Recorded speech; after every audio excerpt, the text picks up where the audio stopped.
Kalau lu punya duit doang, modal duit doang, tapi lu tiba-tiba buka usaha, itu sama dengan lu buang duit. Karena menyikapi usaha itu nggak semudah kayak kerja biasa gitu. Ada banyak rintangan yang tak terduga dan itu harus punya mental sih.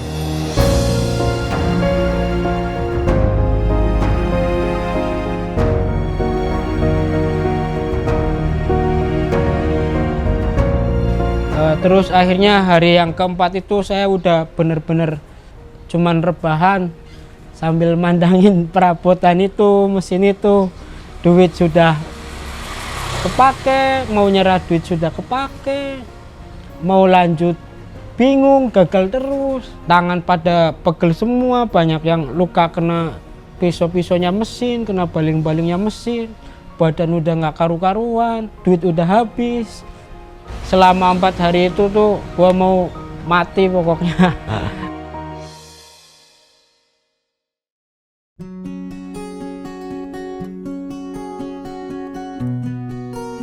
Perkenalkan, nama saya Amin Solihin.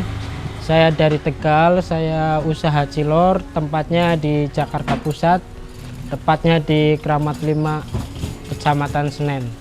Dulu awal saya ngikut ya, dorong gerobak aja belum bisa lah istilahnya gitu. Terus muter-muter nggak ada yang beli, udah kalau nggak punya mental ya udah nyerah lah. Akhirnya ada yang beli tuh 2000 perak, itu aja udah kenal lah, anaknya minta beli, akhirnya dibeliin 2000. Gua kasih 3 apa 4 itu, beli 2000 tapi gua kasih 3 dulu pertama orang beli. Nah akhirnya setelah orang itu beli, gua dorong dari rel sentiong kan agak tinggi tuh. Nah dorongannya patah, itu dagang pertama. Pas dagangan patah, kondisi macet. Nah orang yang jaga di rel kereta itu beli. Bingung juga tuh, minyaknya tumpah. Akhirnya gue layanin segala macem, gue tanya-tanya, ternyata ada tukang las di situ. Akhirnya gue las, setelah dilas gue lanjutin keliling lagi, nyampe keliling tuh nyampe nyasar ke rumah sakit Cipto Raden Saleh, ke sana lagi Cikini tim sampai rumah sakit Cipto. Bingung, nggak tahu jalan segala macem. Jualan dari jam 1:30 pulang 2:30 malam. Itu awal mula pertama jualan. Dan waktu itu saya bawa 500 tusuk, habisnya cuma 360 apa ya. Itu pertama awal jualan, tapi saya tetap semangat karena dari awal mula tertarik cilor tuh karena presentase.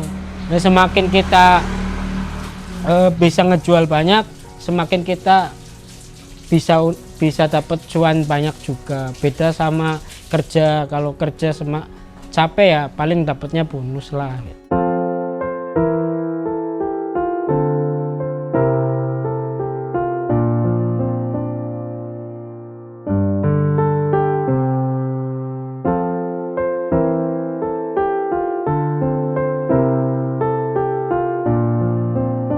Cerita awalnya itu saya ngikut orang 3 tahun. Awalnya sih itu terlalu lama ya ngikutnya menurut saya.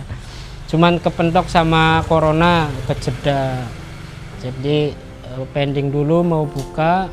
Setelah corona selesai gua eksekusi dengan modal. Awalnya mau pinjem ke temen tapi nggak ada yang mau pinjemin.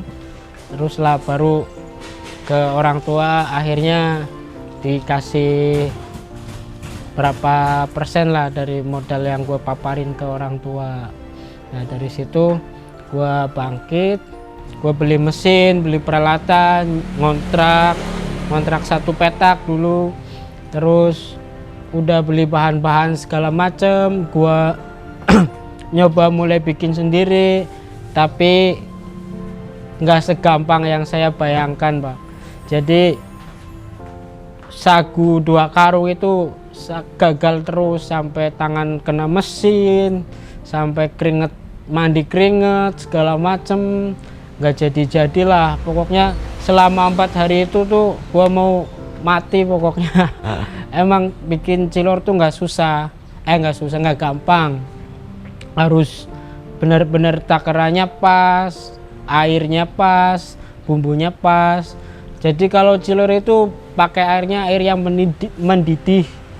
Kalau bahasa Tegalnya tuh umep gitu kan. Kalau nggak mendidih nggak jadi. Jadi air mendidih kita adonin segala macem, tapi nggak jadi gitu kan.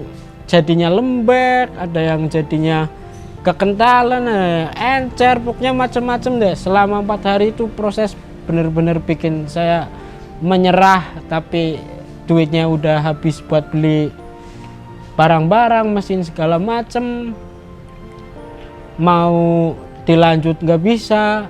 Sampai akhirnya gua telepon teman saya yang udah buka tapi pakai manual ya, akhirnya dia ngebantu tuh.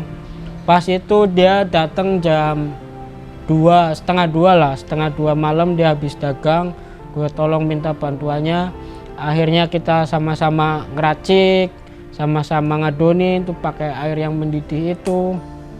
Nyampe akhirnya itu sisa-sisa adonan, sisa-sisa tepung yang gagal dari 2 karung itu akhirnya jadi 500 tusuk. Pas 4 hari itu udah kehabisan modal lah, pokoknya tinggal duit 20.000 kalau nggak salah. Akhirnya itu aja yang sisa, kurang berapa bahan-bahan yang kurang lah, beli sagu 1 kilo lagi, kemudian dibikin sama teman saya, sama saya kita ngadonin sama-sama. Nyampe akhirnya itu sisa-sisa jadi 500 tusuk lah.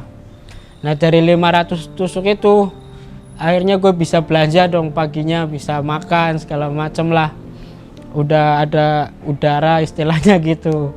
Awal-awal 4 hari itu gue bener-bener kayak kehabisan napas gitu. Nyampe akhirnya itu belanja, besokannya bikin lagi, nyampe gue ngambil 1 orang buat ngebantu saya. Nah 1 orang itu ngebantu saya nyeting mesin segala macem, akhirnya jadilah cilor. Setelah itu jadi baru gue bisa jualan dengan lancar. Bedanya dulu ikut bos kan kita cuman ngurusin diri kita sendiri ibaratnya gitu kan. Jadi kita cuman ngatur diri kita sendiri lah, dari pengeluaran, pemasukan sekian, berarti pengeluaran jangan sampai melebihi pemasukan gitu kan.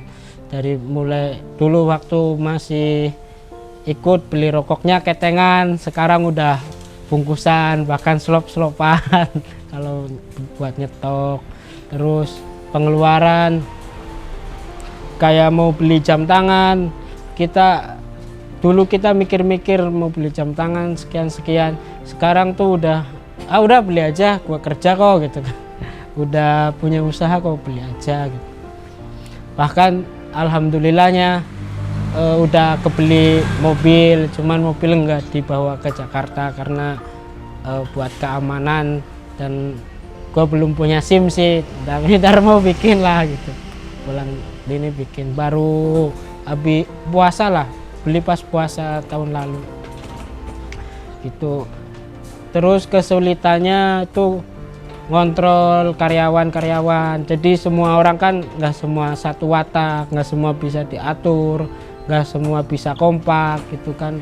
Ya pasti adalah kendala-kendala di internal, kayak karyawan pulangnya lama. Soalnya kalau di saya itu nggak ada aturan sih, adanya kesadaran diri gitu aja. Jadi nggak, kalau karyawan kan dibikin ketat, dia tertekan, dibikin semaunya, dilepasin nanti semaunya. Jadi ya kita nekankan ke kesadaran aja masing-masing gitu. Kadang kalau cuaca hujannya turun dari jam 5 sampai jam 10, otomatis yang pada dagang tuh masih sisa gitu. Tapi sisaan itu bisa buat besok, karena cilor tuh tahan 3 hari. Walaupun udah punya usaha, kita masih ngontrak. Nah kontrakannya itu harganya lumayan lah, itu kalau nggak hitung-hitungan ya kita nggak bisa ngontrak rumah lah. Nah untuk kenyamanan makanya saya ngontraknya rumah gitu kan. Terus kesulitannya di harga-harga nggak stabil. Ini mau tahun baru harga minyak, harga sagu, harga telur itu semua naik terus. Tapi saya pernah dapat nasihat dari agen ya lumayan besar lah di daerah Kalipasir itu. Saya pernah tanya, "Bang, ini gimana, saya jualnya gimana dong kalau harga naik gini? Mending lu tetap harga 1.000, kan bulan depan harga turun lagi. Jadi lu ini hitung-hitung jaga harga, tapi bulan depan lu bisa untung lagi," gitu. Oh gitu ya Bang, gue pikir iya sih, kalau gua naikin resikonya pelanggan pada pergi, tapi kalau gua nggak naikin gua untung tapi kecil banget gitu kan. Akhirnya gue putusin ya udahlah, gue tenang di harga 1.000 walaupun harga-harga bahan-bahan naik.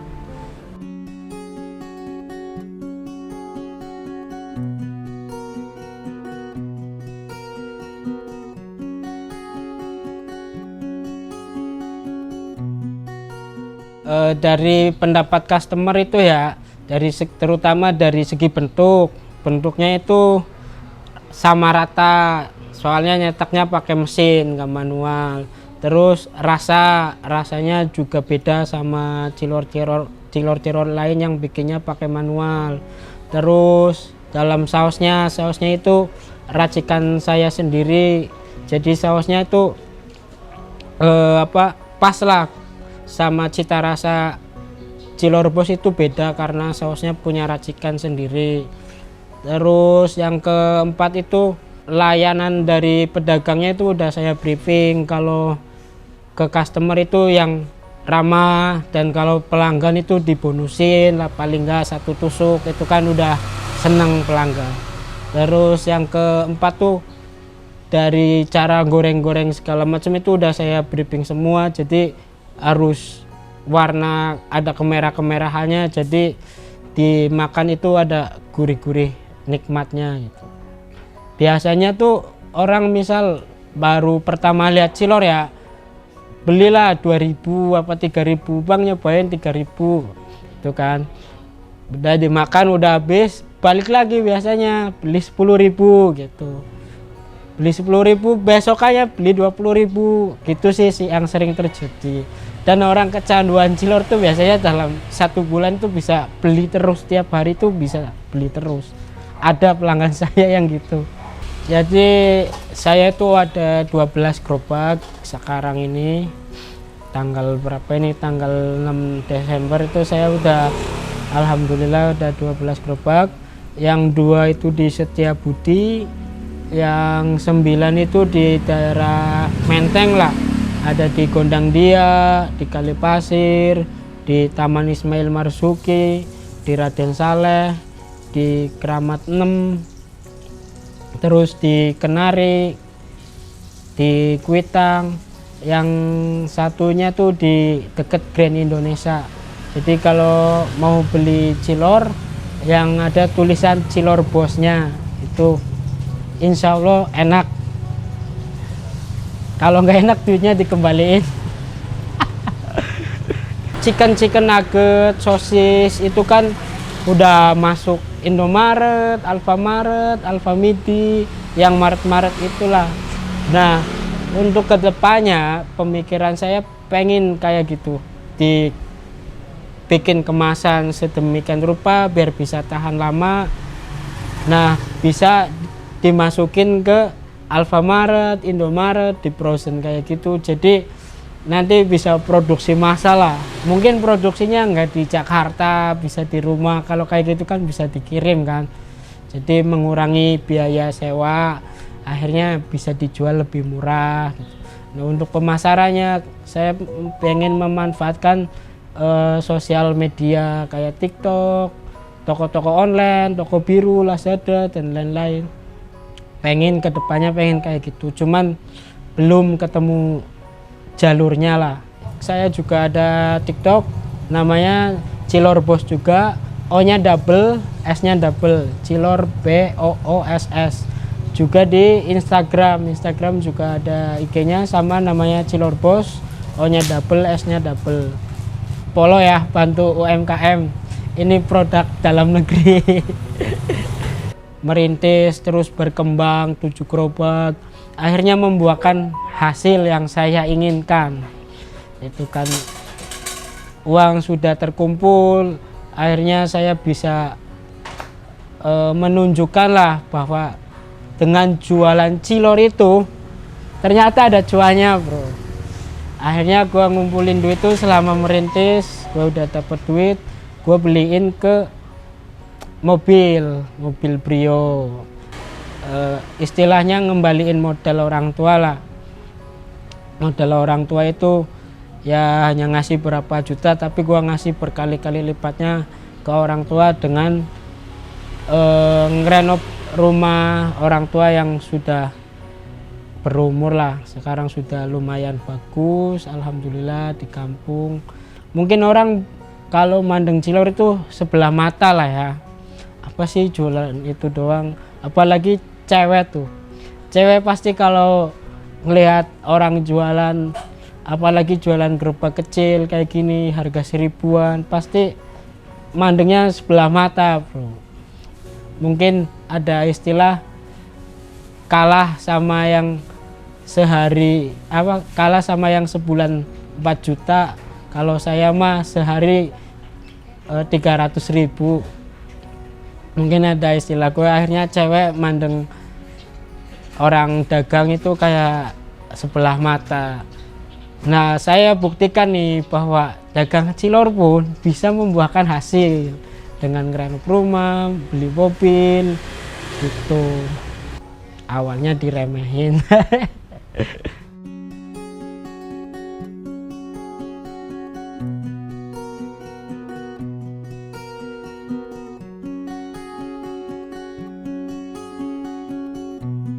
Jadi kalau mau usaha tuh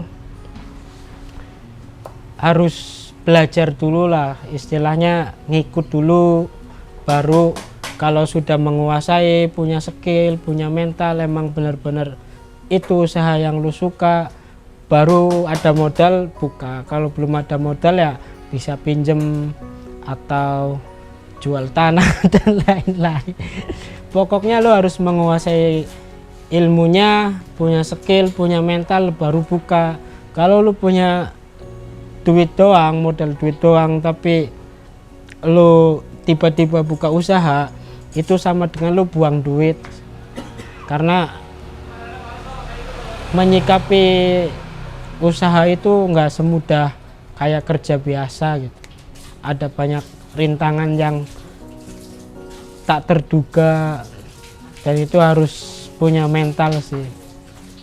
Jadi di awal cerita tadi yang 4 hari gua perjuangan itu, dalam hati gua udah manjada wajada nih, tapi kok belum berhasil gitu kan.